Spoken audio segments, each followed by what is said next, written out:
Vamos iniciar a, a exposição de hoje. Eu quero vos convidar a ficarem em pé juntamente comigo e abrirem a palavra de Deus no texto de 1 aos Coríntios, capítulo 12.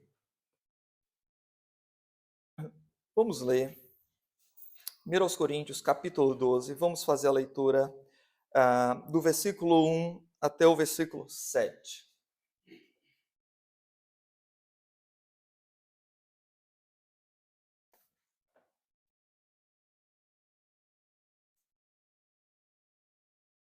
Ok? Todos abriram?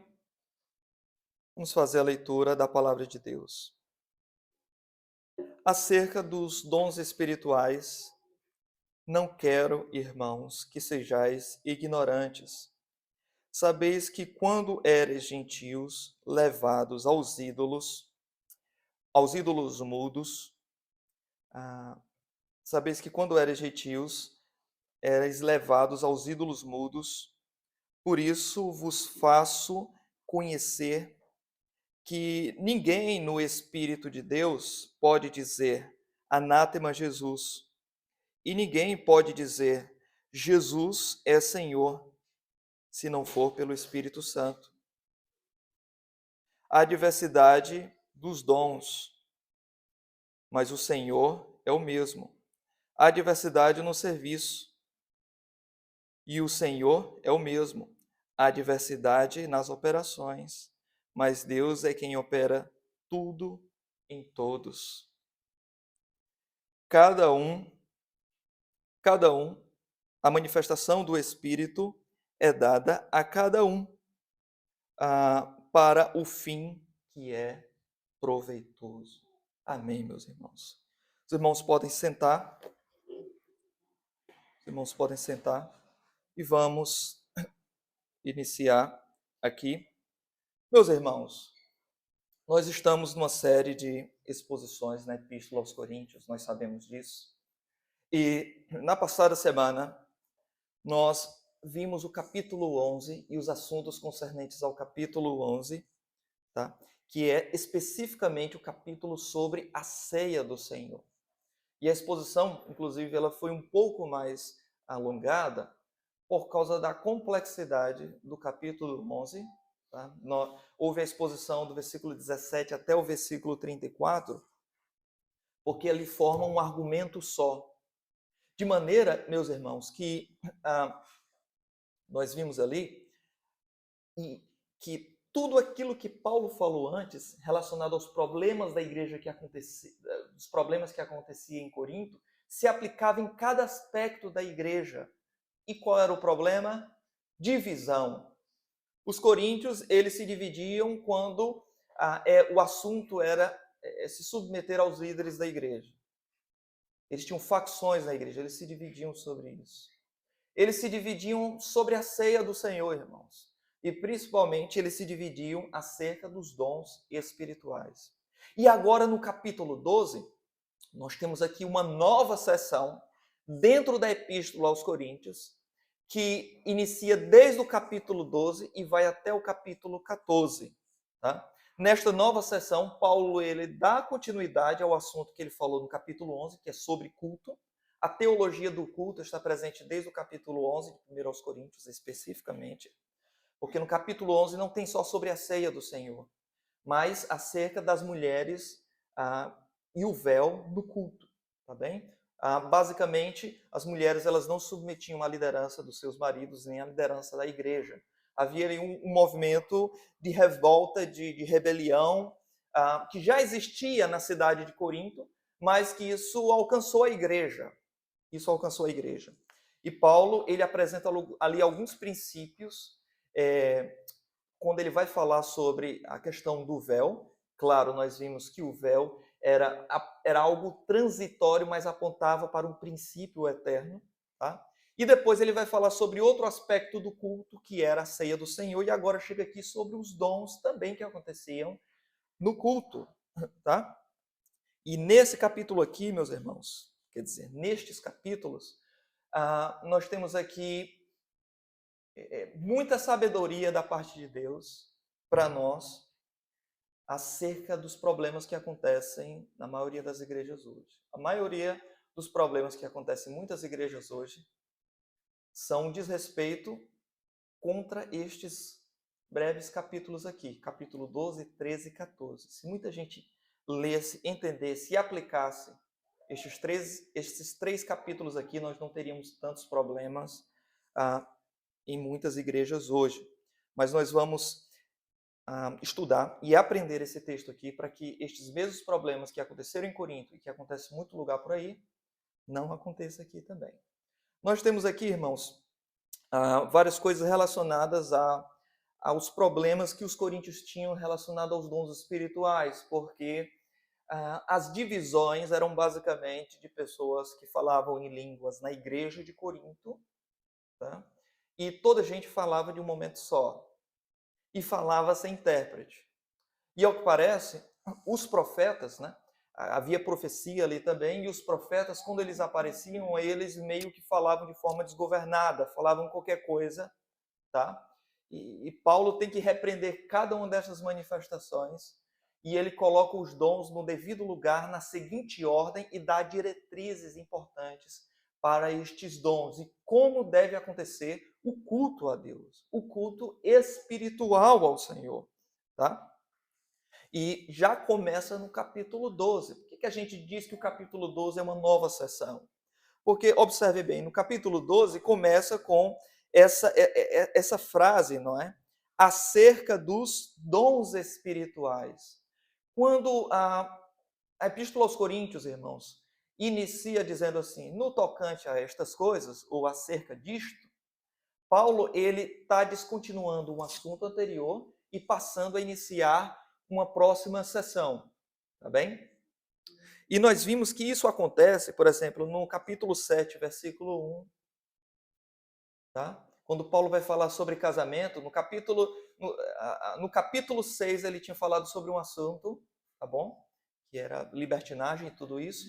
No capítulo 7, aí, no tocante ao que me escrevestes, não é bom que o homem toque em mulher, ou seja, agora ele está respondendo perguntas que alguém da igreja de Corinto fez, e isso chegou até Paulo, e ele começa a responder por blocos. No tocante a o que me escrevestes, não é bom que o homem toque em mulher. Novamente ele vai fazer isso no capítulo 9, quanto à comida, no tocante à comida sacrificada aos ídolos, ou seja, à medida que ele vai usando esses blocos, no tocante a quanto ao que me escrevestes sobre isto, significa que ele está respondendo estas perguntas. E agora, no capítulo 12, versículo 1, ele começa com essa expressão, não é? Tá? No tocante aos dons espirituais, ou, como diz uma outra tradução, a respeito dos dons espirituais. Então, aqui ele já está respondendo uma outra pergunta e começando uma nova sessão em que os coríntios tinham dificuldade. E levantavam várias perguntas, e Paulo vai tratando aos poucos. Antes de nós prosseguirmos aqui, vale uma questão de esclarecimento sobre logo esse início da frase aí, que na sua tradução talvez está a respeito dos dons espirituais. Inclusive o próprio tema dessa exposição de hoje é isso, não é? Acerca dos dons espirituais, porque é a tradução mais conhecida. Mas, irmãos, originalmente, no texto grego original, não existe essa palavra dons. Tá? Originalmente tem assim, acerca dos espirituais. Ou como a palavra aqui está no gênero neutro, no grego tem o masculino, o feminino e o neutro, tá? Hoje o pessoal quer colocar o neutro em português, né? Todas, todos e todes, né? Então, misericórdia. Mas no grego existe isso, no português que não, tá, irmãos? Então a palavra aqui, para espirituais, não é masculino nem feminino. E nem tem a palavra dom. Está simplesmente assim, quanto a coisas espirituais. Tá? Ou aos espirituais. Então, sobre o que Paulo está a falar aqui? Então, existe pelo menos umas 3 posições em relação a isso. E cada momento que nós estivermos a ver os versículos aqui, a gente vai ver, irmãos, que existe pelo menos 2, 3, 4, 5 posicionamentos sobre cada uma dessas coisas aqui. porque este é, sem dúvida, um dos textos mais difíceis do Novo Testamento de interpretar. 1 Coríntios 12, 13 e 14, irmãos, é um texto muito difícil. Isso requer muita calma, muita paciência para nós percebermos as coisas que estão escritas aqui na palavra de Deus. Tá bom? A primeira posição é que Paulo está falando sobre os dons, e é por isso que o seu tradutor colocou aí, acerca dos dons espirituais, porque o capítulo 12 fala sobre dons. Tá? No entanto, a palavra dom não está no original, isso é uma inclusão do tradutor. Tá bem? E ele não vai falar sobre dons espirituais, senão a partir do versículo 4. Aí sim, ele vai tratar sobre os dons espirituais. Mas a primeira parte de 1 Coríntios 12, até o versículo 3, ele não está a tratar sobre dons espirituais. Só a partir do versículo 4 em diante. A segunda posição é como se Paulo estivesse falando dos espirituais. Os irmãos lembram, e essa é uma outra possibilidade provável também, que os irmãos lembram que na igreja de Corinto existia pelo menos uns 3, 4 partidos. Existiam aqueles que diziam, eu sou de Pedro, os irmãos lembram? Eu sou de Cefas, não é? Outros diziam, eu sou de Paulo, outros diziam, eu sou de Apolo, e outros diziam, eu sou de Cristo. Ou seja, eles estavam acima dos outros, porque pelo menos os outros que eram divisionistas e que brigavam entre si, se submetiam a alguma liderança humana, não é? Mas esses que diziam, eu sou de Cristo, eram os espirituais de Corinto. Tá? Era aquele tipo de crente que existe hoje, não é? Não, você está falando aí desse teólogo aí, desse teólogo tal, de ler aquele livro tal. Rapaz, para mim é só eu e Jesus. Só eu e Jesus. Né? Não quero saber de igreja, de livro A, livro B, teólogo A, teólogo B. Enfim, não quero saber da sua opinião. É só eu e Jesus. Já viu alguém assim? Isso já existia na igreja de Corinto. O negócio aqui é online, é eu e Deus. Tá? Irmãos, isso já existia na igreja de Corinto. Tá? Pessoas que afirmavam ter um contato direto com Deus, sem mediação e sem se colocarem debaixo de uma liderança humana, bíblica, estabelecida por Deus na igreja. Isso já existia na época. Tá? E eles eram os espirituais de Corinto.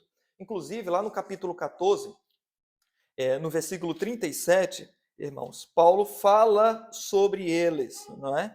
Paulo diz assim, se alguém se considera profeta ou espiritual, tá? Ou então se alguém se acha profeta ou espiritual, então considere isto que eu digo. Tá? Então, provavelmente aquele espiritual do capítulo 14, versículo 37, segundo essa segunda posição, está representado aqui. Quanto a estas pessoas que se dizem espirituais, eu não quero que vocês sejam ignorantes, é claro. É uma tradução possível, mas não é muito provável.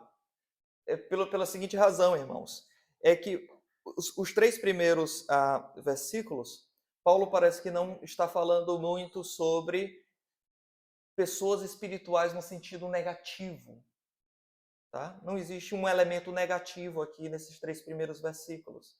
Ele dá instruções positivas. Ele não está repreendendo ninguém ainda. Ele está ensinando e lembrando determinadas coisas, em que ele não quer que os coríntios sejam ignorantes.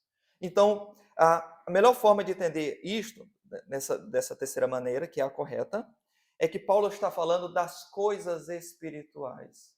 Quanto, ou no tocante, às coisas espirituais, não quero que vocês sejam ignorantes. Tá? Ele está tratando de culto, da espiritualidade do culto. É claro, isso envolve dons, de acordo com o contexto do capítulo. Mas ele não está tratando especificamente do dom, aqui ele está falando de um culto espiritual. O que é um culto espiritual? Que são cristãos espirituais adorando a Deus espiritualmente, em espírito e em verdade. É sobre isto.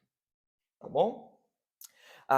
E então ele diz, quanto a estas coisas espirituais, não quero, irmãos, que sejais ignorantes. Tá? Paulo, interessante que a expressão ignorantes aqui, não é? Agnoen é de onde vem a palavra agnóstico. Né? É alguém que mas é alguém que não somente desconhece uma coisa, mas que, embora conhecendo, ignora. A ideia é também esta. E aqui, meus irmãos, nós temos uma palavra de Paulo que começa a pegar um pouco mais forte, porque Paulo, muitas vezes, ele usa de ironia. Os irmãos lembram que os coríntios, lá do início, lá no capítulo 3 e capítulo 4, eles falavam que tinha sabedoria. Paulo diz que ele não foi até eles pregando sabedoria humana, mas a loucura da cruz de Cristo, a loucura do evangelho. Os irmãos lembram disso? E agora Paulo está dizendo que eles não quer que eles se portem como ignorantes. Ou seja, os coríntios se achavam muito sábios e Paulo está dizendo, olha, vocês estão sendo ignorantes. Eu não quero que vocês sejam ignorantes. Tá? E agora, versículo 2. Vocês se acham sábios? Versículo 2 ele diz. Vocês sabem que quando ainda eram gentios, deixavam-se levar pelos ídolos mudos. E aqui, meus irmãos, Paulo, assim que ele termina de falar, de dizer que eles são ignorantes, ao mesmo tempo Paulo está dizendo que eles conheciam determinadas coisas. Eles conheciam, eles sabiam de onde tinham vindo. De onde tinham vindo. Ou seja, a ignorância deles era proposital. Proposital. E Paulo instrui. Como é que Paulo tenta corrigir os problemas na igreja de Corinto? Ensinando a palavra de Deus. Paulo não chega lá dando ordem, nada disso, ele instrui. Porque a mente do cristão, irmãos, antes que ela possa obedecer, ela precisa ser instruída. Antes dela se curvar à obediência a Deus, ela precisa aprender determinadas coisas. Quando nós somos ignorantes acerca das coisas espirituais, acerca das coisas de Deus, irmãos, nós não honramos a Deus. Deus não é glorificado na nossa ignorância. A pessoa diz assim, olha, eu amo a Jesus, não quero saber de estudar Bíblia, estudar teologia, nem nada. Eu amo a Jesus e pronto. Para mim isso já basta. A pessoa que fala um negócio desse, a ignorância dela, ela pensa que serve a Deus, mas não é isso, irmãos. Deus não é glorificado numa mente ignorante. É por isso que Paulo ele instrui aos irmãos dizendo, eu não quero que vocês sejam ignorantes. E como é que Paulo agora vai desfazer a ignorância deles? Vai dizer, no versículo 2, vocês sabem de onde vieram. E aqui no versículo 1 até o versículo 3, meus irmãos, nesse primeiro bloco, Paulo apresenta a obra do Espírito Santo na conversão do cristão. E do versículo 4 até o versículo 7, Paulo apresenta a obra do Espírito Santo na santificação e na concessão de dons à igreja. Então, do versículo 1 ao versículo 3 tem a obra da regeneração, operada pelo Espírito Santo, um elemento mais individual, e do versículo 4 até o versículo 7, que foi a parte que nós lemos, tem um elemento mais corporativo da obra do Espírito Santo distribuindo dons na igreja. Tá bem? Então, Paulo lembra de onde eles vieram. De onde foi que vocês vieram? Paulo diz, vocês eram gentios. E agora vem a pergunta, irmãos. Essa igreja aqui ficava onde? Em Corinto. Corinto, irmãos, era uma cidade de fala grega, sob o Império Romano. Os coríntios eram gentios, mesmo os coríntios crentes aqui. Então, por que Paulo faz uma referência ao passado? Vocês eram gentios. E eles não são mais gentios, não? São. Então, o que Paulo quer dizer com isso? Essa expressão gentios, irmãos, na Bíblia, ela muitas vezes ela tem o seu elemento espiritual de alguém apartado de Deus. Por exemplo, lá em Mateus capítulo 16, capítulo 18 especificamente, fala de como o irmão que está em pecado deve ser tratado. E então o último passo é, leva-o à igreja, se ele não ouvir a igreja, considera-o gentio. Mas ali, Jesus está falando com judeus, não é? Em Mateus capítulo 18. Então, como é que Jesus está falando para que o judeu crente na igreja considere o irmão que não se submeteu à disciplina eclesiástica como gentio? Se ele é um judeu geneticamente. A ideia é espiritual, tá? Porque desde a antiga aliança, irmãos, Deus tinha um pacto com quem, irmãos? Deus tinha um pacto na antiga aliança com Israel.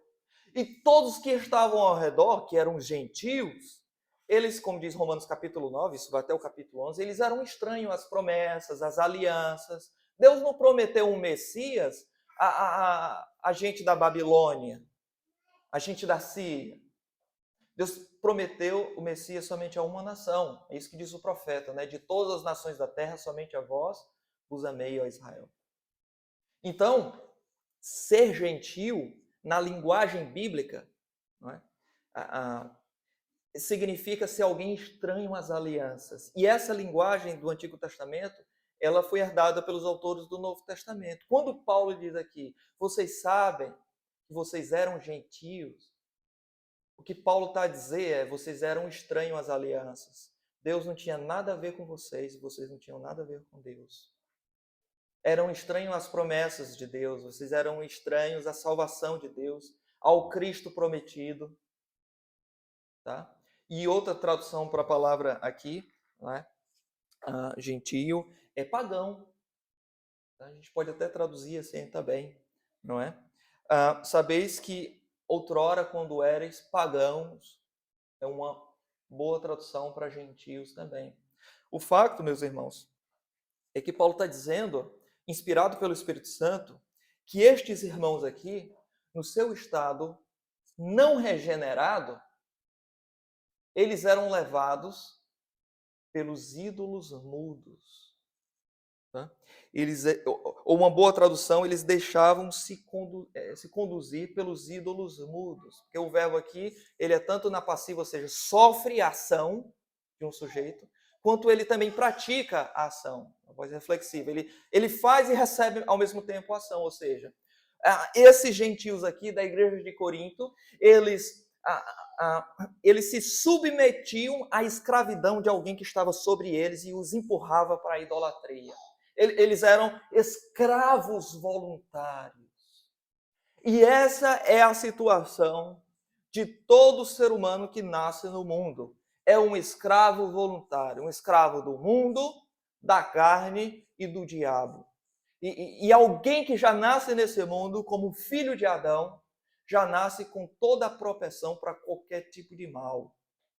Só não pratica todo tipo de maldade que está no coração porque Deus não quer, porque Deus restringe por meio de leis externas, tá?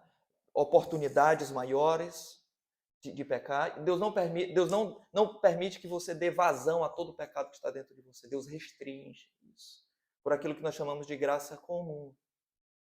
Tá? Agora, se Deus não fizesse isso, irmãos, nós temos maldade suficiente no nosso coração para fazer Hitler ficar com vergonha. Certo? Nós temos muita maldade dentro do nosso interior.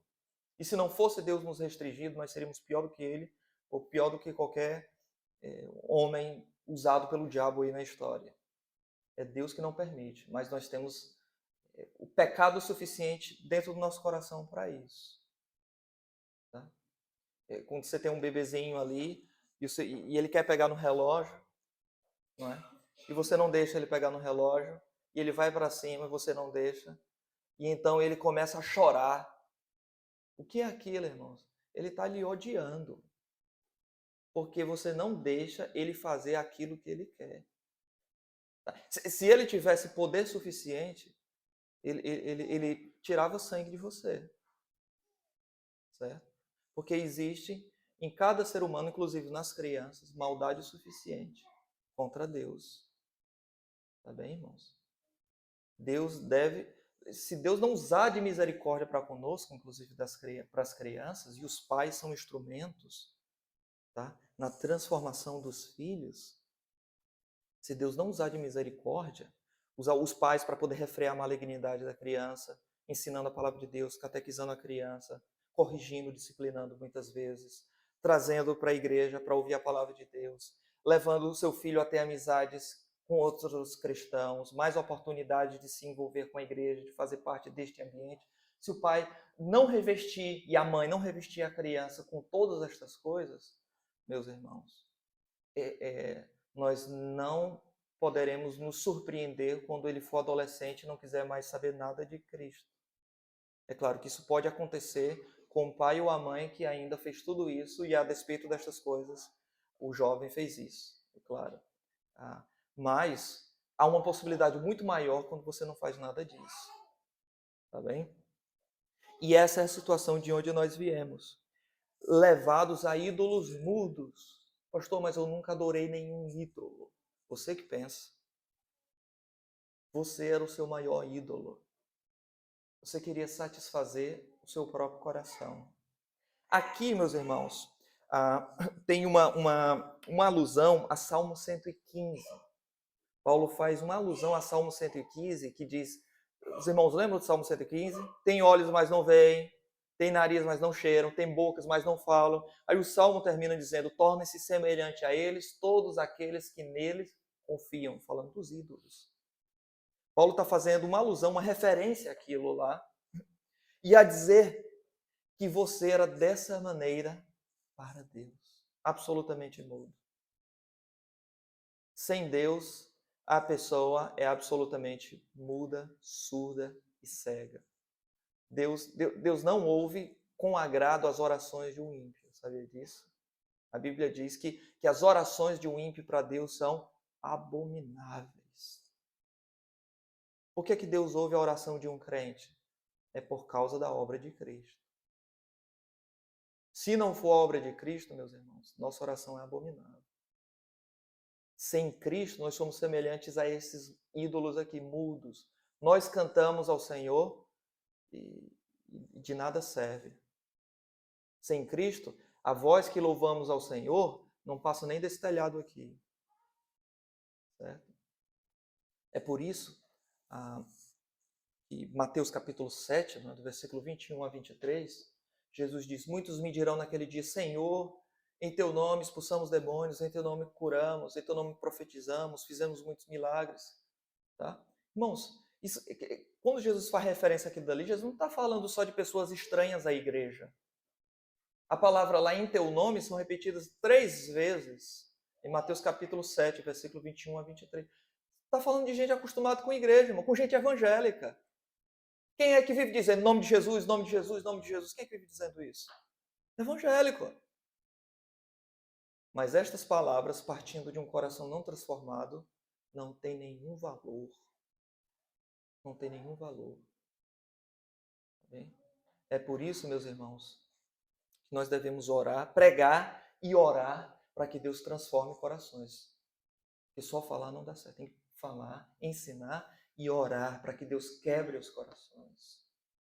Que Deus quebre os corações. Leonardo Ravenhill, uma vez perguntaram a ele, não é? Pastor Ravenhill, o senhor ora pelos mortos? Ele disse, não, eu prego para eles. E esta deve ser a nossa convicção. Sempre que estamos falando de Cristo para alguém, você está falando para que um morto creia em Cristo. Pastor, ele não pode crer, mas aí não depende de você. É Deus que concede vida através da pregação. É Cristo dizendo para Lázaro que não pode ouvir porque está morto lá no sepulcro. Sai para fora. E ele sai.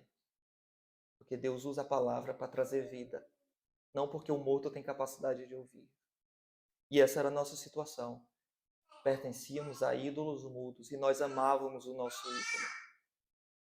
Tá? Nós adorávamos demais a nós mesmos, irmãos. E Paulo diz, lembre de onde você veio. Quer ter uma boa compreensão acerca de dom espiritual? Não comece a estudar sobre dom espiritual. Estude sobre a obra do Espírito Santo na regeneração, na conversão. Lembre de onde você veio. Você era levado pelos ídolos mudos. Mas também, irmãos, a Bíblia fala de que o crente ele é conduzido pelo Espírito Santo, né? Sede cheios do Espírito Santo, não é? Aquele que é nascido de Deus, ele é guiado pelo Espírito. Irmãos, esse texto aqui deixa muito claro para a gente que não existe aquela palavrinha que muitas pessoas chamam e aplicam para as outras pessoas e para si próprias como sendo um direito inalienável, aquela coisa chamada de livre-arbítrio. Não existe livre-arbítrio. Se você é um cristão, você é conduzido, guiado por Cristo. E se você não é cristão, você é conduzido, guiado e levado por ídolos mudos, pelo seu próprio coração, pelo diabo. É assim que a Bíblia apresenta a vida do não crente. Ele não tem livre-arbítrio para poder decidir sair dessa situação por si mesmo. Ele precisa da graça de Deus. Tá? E o versículo 3, Paulo aplica isso dizendo: por isso vos faço compreender que ninguém que fala pelo Espírito de Deus afirma anátema Jesus.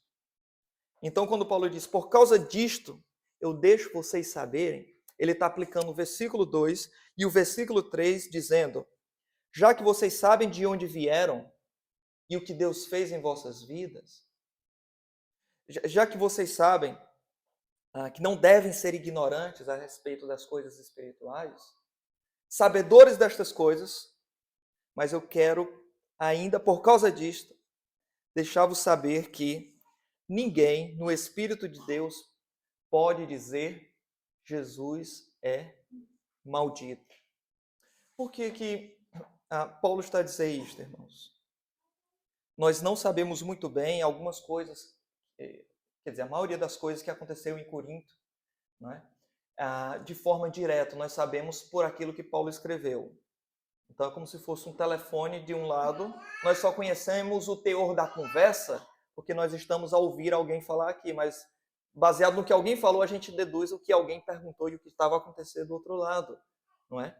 A gente não sabe se Paulo está a usar isso daqui como um exemplo, ou se de fato alguém estava dizendo ali, supostamente no Espírito Santo, que Jesus é anátema. Tá? Provavelmente essa é a segunda situação, que Paulo vai enfatizar isso. Posteriormente ele vai dizer que ninguém pode falar Jesus é Senhor senão pelo Espírito Santo. Então parece que na igreja de Corinto tinha esse contraste, pessoas que diziam pelo Espírito Santo que Jesus é Senhor, e ao mesmo tempo alguém lá que no meio de um êxtase dizia Jesus é maldito, no meio estava cheio do Espírito Santo, supostamente, e descontrolado, tá? E então ela soltava uma coisa dessa. Paulo diz, essa pessoa que se diz cheia do Espírito Santo, se ela fala algo que desonra a lei de Deus, que vai contra o caráter de Deus e contra as Escrituras, esta pessoa não está cheia do Espírito Santo. Meu irmão, minha irmã, isso é a coisa mais comum hoje em dia. Pessoas que se dizem cheias do Espírito Santo, meus irmãos, e fazem as piores barbaridades nas famílias, na igreja. Ensinam as piores coisas em nome do Espírito Santo, se dizendo usadas pelo Espírito Santo. A obra do Espírito Santo, meus irmãos, na Bíblia, de acordo com João capítulo 14, o Espírito Santo, ele não traz glória para si, ele glorifica o Filho. O Espírito Santo, ele não glorifica homens, o ministério de homens. Já viu o ministério de homens? Literalmente. Ministério fulano de tal. Campanha, ministério pastor fulano de tal. Tem o nome, é o ministério, é o nome do pastor, que é o nome do ministério. Não é? O Espírito Santo não glorifica nem ele mesmo. O Espírito Santo não glorifica os dons. O Espírito Santo, ele glorifica a pessoa de Cristo. Quer saber se alguém é verdadeiramente espiritual? Veja a cristologia dessa pessoa. Veja o tipo de opinião e o tipo de ensinamento que essa pessoa tem sobre Cristo.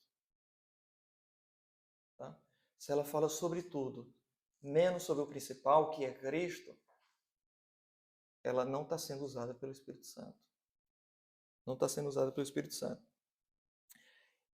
Porque alguém usado pelo Espírito Santo vai falar corroborando com a palavra do Espírito Santo. Tá? Já vi pessoas dizendo assim, pastor, fulano de tal disse que eu tenho que me casar com tal pessoa, porque o Espírito Santo falou com ela, e eu não posso ficar solteiro. Eu falo assim, e o que a Bíblia diz sobre isso? Não, a Bíblia não diz se eu devo casar ou não. A Bíblia diz muita coisa sobre casamento, meu irmão. Muita coisa sobre casamento. Mas o Espírito Santo falou também para ela, mas o que ela falou sobre casamento? Está na Bíblia? Tá, não está contra a Bíblia não, então fique só com a Bíblia. Mas o que ela falou está contra a Bíblia? Está contra a Bíblia, então despreze o que ela falou. Nós precisamos das Escrituras, irmãos.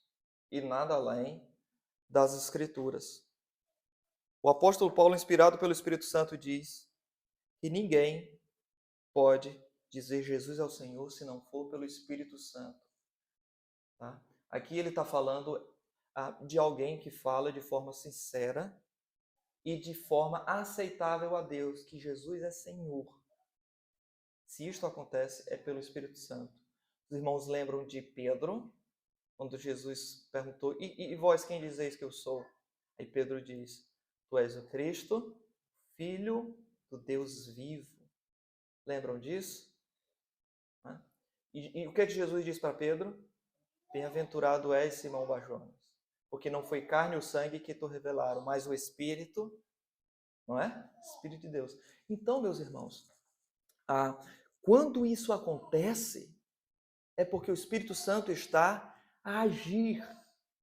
E agir de forma poderosa. É claro que se eu chegar aqui para minha filha, né, para Eva, e falar assim, Eva, diz aí que Jesus é o Senhor, ela diz Jesus é o Senhor.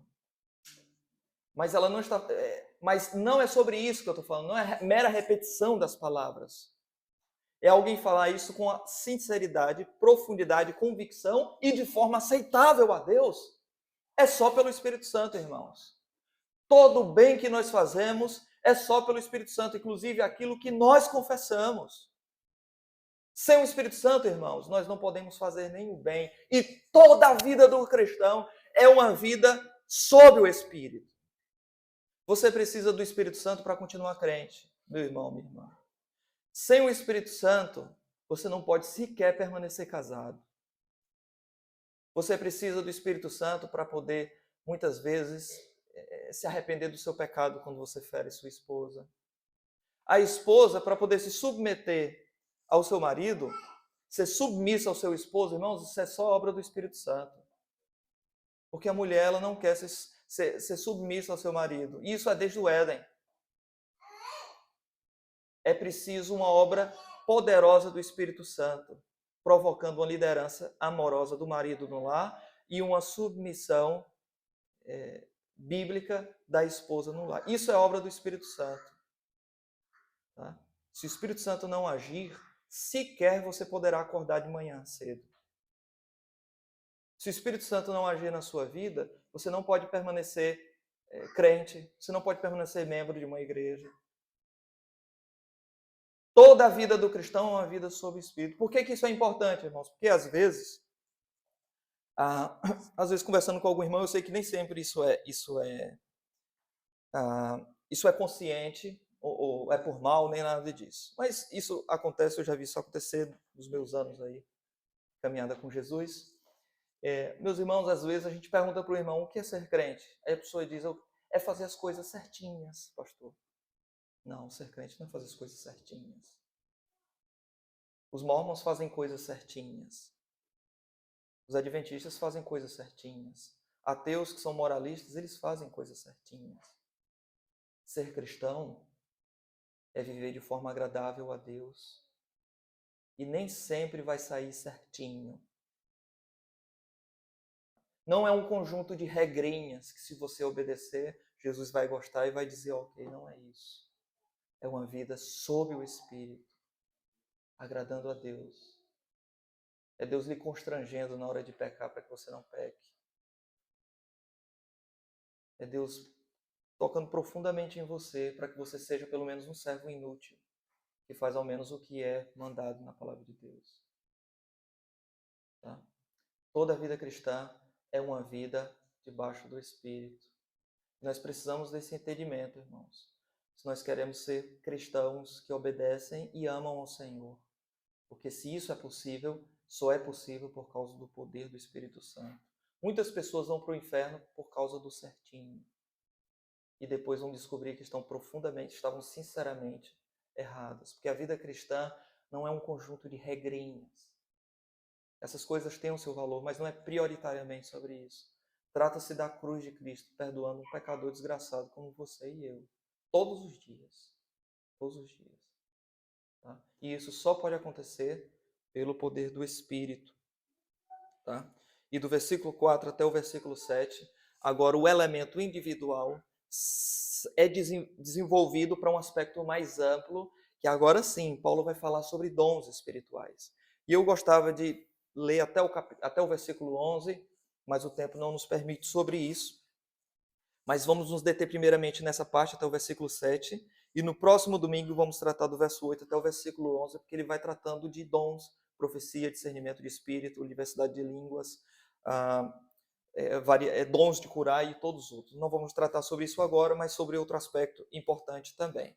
Porque no versículo 4, irmãos, ele fala que há diversidade nos dons, e a palavra dons aí é de onde vem a nossa palavra, em português, carisma.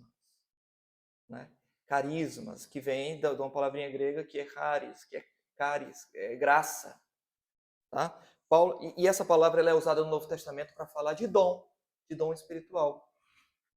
Tá? Então Paulo diz que existe diversidade de dons, mas o Espírito é o mesmo.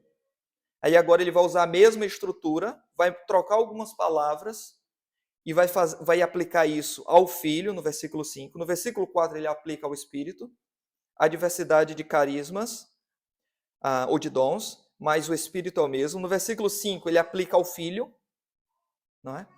E a diversidade de serviços, mas o Senhor é o mesmo. O Senhor aqui é o Senhor Jesus. Lembre que no versículo anterior, de acordo com o contexto aí, o Senhor aí é Jesus. Ninguém pode dizer Senhor Jesus se não for pelo Espírito Santo, tá bem?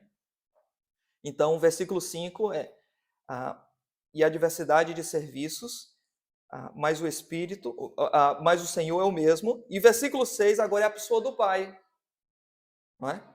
E a diversidade de operações, mas Deus é quem opera tudo em todos, tá? O que isso daqui nos ensina, irmãos? É acerca da concessão dos dons espirituais. A quem pertencem os dons espirituais, irmãos? É o Espírito Santo? É o Filho? Ou é o Pai? Aos três. Ao Pai, ao Filho e ao Espírito. Tá? Os três estão estreitamente relacionados à concessão dos dons espirituais. Os dons espirituais é uma obra da Trindade na vida do cristão. Tá? A partir do versículo 8, Paulo vai falar da relação dos dons espirituais com o Espírito Santo. Mas antes disso, ele já apresentou as outras duas pessoas relacionadas aos dons espirituais também. Tá bem? Meus irmãos, e aqui nós temos o fundamento para os dons espirituais, que é o quê? A unidade que existe entre o Pai, o Filho e o Espírito Santo. Por que na igreja de Corinto não poderia um irmão se achar mais espiritual que o outro irmão? O irmão que falava em línguas se achava mais espiritual que o irmão que não falava em línguas. O irmão que profetizava se achava mais espiritual que o outro irmão que não tinha esse dom. E havia ali brigas, divisões na igreja de Corinto. Por que isso não poderia acontecer? Por causa da Trindade. Porque o Pai, o Filho e o Espírito, que concede os dons, eles agem de maneira multiforme, mas são um. Por isso que diz, não é? O Senhor é o mesmo, o Espírito é o mesmo e Deus, falando do Pai, é o mesmo. Tá?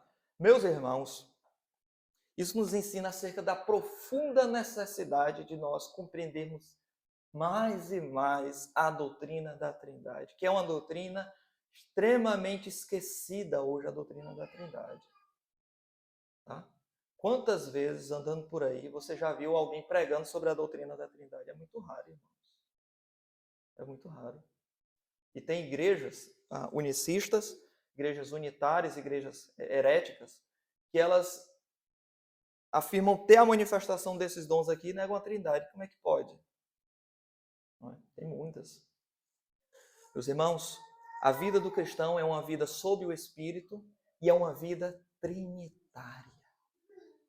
Tudo que acontece na vida do cristão, irmãos, é debaixo da vontade trinitária. O nosso culto deve ser um culto trinitário.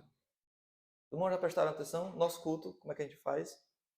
Nós lemos a lei de Deus, nós confessamos o nosso pecado a Cristo, e no final nós oramos às três pessoas da Trindade, inclusive ao Espírito. na bênção apostólica. Não é? Então, o culto inteiro é um culto trinitário. E isso deve ter equivalência nas nossas músicas, deve ter equivalência nas nossas orações. Tá? As orações bíblicas, na sua maioria, são a pessoa do Pai. Mas nem sempre, irmãos. No final de Apocalipse, como é que é dito lá? Maranata, hora vem, Senhor Jesus. E a interjeição ali dá uma ideia de que é uma oração mesmo. Não é só um suspiro, pronunciando o nome de Deus em vão. Tá? Então, as outras pessoas da Trindade estão envolvidas nas nossas orações também. Agora, é claro, você não vai confundir as pessoas da Trindade enquanto você ora. Mas elas devem estar presentes na sua oração. Ore ao Pai, confesse os seus pecados pelos méritos de Cristo. Peça que isso aconteça pelo auxílio do Espírito Santo na sua vida. Faça isso. Tá bem? E no versículo 7, a palavra de Deus termina dizendo: e cada um, né? E a cada um é dada a manifestação do Espírito visando um fim útil ou proveitoso, depende da sua tradução. A ideia aqui, basicamente, meus irmãos, é que esses dons que ele vai falar a seguir, porque no versículo 8 em diante ele vai começar a citar os dons, não é? Ele vai citar sabedoria, o dom de sabedoria, discernimento de espírito, profecias, diversidade. Ele começa a descrever quais são esses dons dados para um fim útil. Mas antes dele falar sobre isso, irmãos, ele já deixa claro que aqueles dons que foram concedidos, versículo 14, os carismas, tá? Eles foram concedidos para um fim útil. Útil para quem? Para o outro. Para a igreja. Por que Deus concede dom espiritual para você? Ele lhe ama, é claro, mas é porque ele ama a igreja também. E o seu dom não é para você se servir com esse dom, é para você servir o outro. E isso é super importante, irmãos. Tá? Porque lá na frente nós vamos estudar sobre a questão do dom de línguas. E havia algumas pessoas que afirmavam que o dom de línguas era para edificar só ela mesma, na igreja de Corinto. Nada disso. Paulo diz que é para edificação do corpo. Tá? O seu dom não deve ser usado de forma egoísta. O seu dom é usado para outro. E cada crente, irmão, tem dom espiritual. Sabe? Pastor, tem um dom? Tem dom, sim. Descubra o seu dom. Na verdade, ele já está se manifestando, perceba direito. Mas tem dom espiritual. E o dom espiritual, irmãos, nem sempre é aquilo tão fantástico, tão extraordinário como a gente pensa, mas é uma operação do Espírito Santo. Irmãos, os irmãos que tocam aqui no louvor, isso é um dom espiritual. É dado por Deus. O que é um dom, irmãos? É dado por Deus. É uma dádiva de Deus, é uma graça de Deus. Foi Deus que concedeu isso. Certo? É Deus que dá. A irmã que produz os slides e que apresenta, ela está exercendo o seu dom, o seu carisma na igreja. A irmã que ajuda o pastor a fazer o boletim, Deus concedeu isto. A vida da igreja, de certo modo, ela é uma vida carismática, porque tudo que acontece na igreja é para que uns possam servir os outros. Então, se alguém disser, a igreja de vocês não é carismática, assim, quem pensa? Quem disse que não é? É muito carismática, sim. Nesse sentido bíblico, sim. Tá? Agora, se por carisma você só fala de 2 dons, línguas e profecias, aí a Bíblia fala de muito mais dons do que esses 2. Tá? A igreja está cheia de dons, irmãos. Dons de governo, de liberalidade, que é você ajudar o irmão, ajudar quem precisa. É um dom que geralmente ninguém ora, né, para pedir, né? Senhor, me dá o dom da liberalidade, Senhor. Na verdade, quando eu era criança, as pessoas diziam, mas ainda hoje diz isso, né? Isso é conversa de pastor, mas quando a gente vai batizar alguém, a primeira coisa que a gente tira do bolso é a carteira, né? Então, geralmente a liberalidade não entra na hora do batismo. Nem a língua, né? Porque tem que fechar a boca, então a língua está lá dentro, não é batizada. Meus irmãos, mas tudo que acontece na igreja é para a utilidade do corpo. E aqui existe um paralelo interessante, uma estrutura do texto bíblico, porque ele fala da diversidade do carisma. E existe um só Senhor. Aí agora no versículo 5 ele diz, e existe diversidade do serviço. E o serviço aqui, meus irmãos, uma coisa interessante é usar a palavra aqui para serviço, a palavra de diaconio, de onde vem a expressão diaconia, de onde nós traduzimos para o português diácono, ou enfim, diácono. Tá? Aí, o que significa um diácono? É alguém que serve. Atos capítulo 7 fala da instituição dos diáconos. Separai para mim 7 homens cheios do Espírito, da palavra, e começa a falar.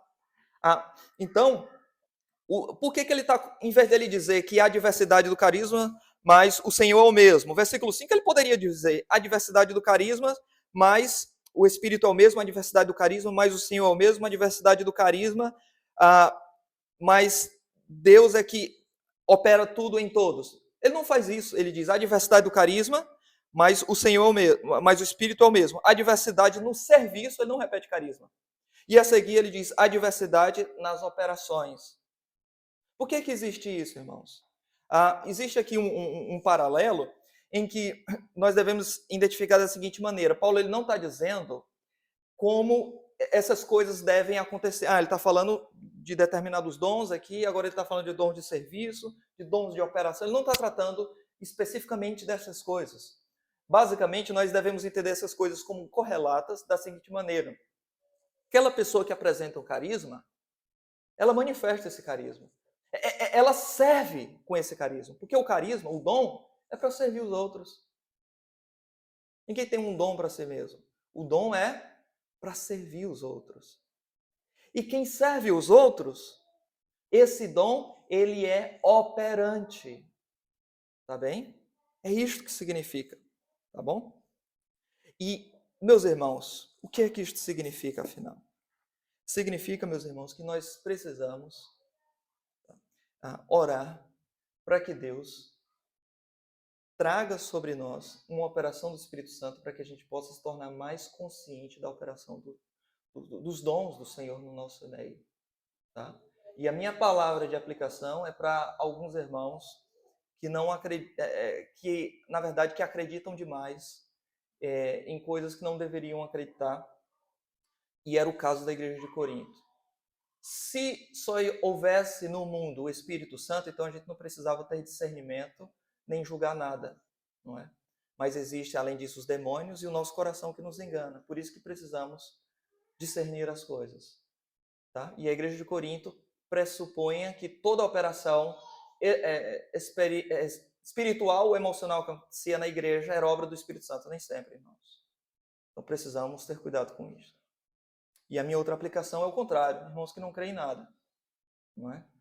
Irmãos, Deus ele continua agindo na sua igreja. A igreja pertence ao seu dono, é Cristo. E Deus pode fazer muitas coisas no nosso meio, tá bem? Muitas coisas. Talvez você até não chame isso de dom, mas quando a palavra de Deus está sendo pregada, Deus ele revela mistérios, segredos, de tal maneira que muitas vezes quando o pastor termina de pregar, algum irmão ou irmã chega, pastor, como é que o senhor sabia disso? Que foi com toda a minha vida para você. É obra do Espírito Santo. Tá bem? Tem gente que chama isso de revelação. Biblicamente, a palavra melhor é iluminação. Mas é Deus agindo na igreja. Tá bom, irmãos? E devemos estar muito conscientes destas coisas para a glória de Deus. Quero chamar aqui os irmãos do louvor.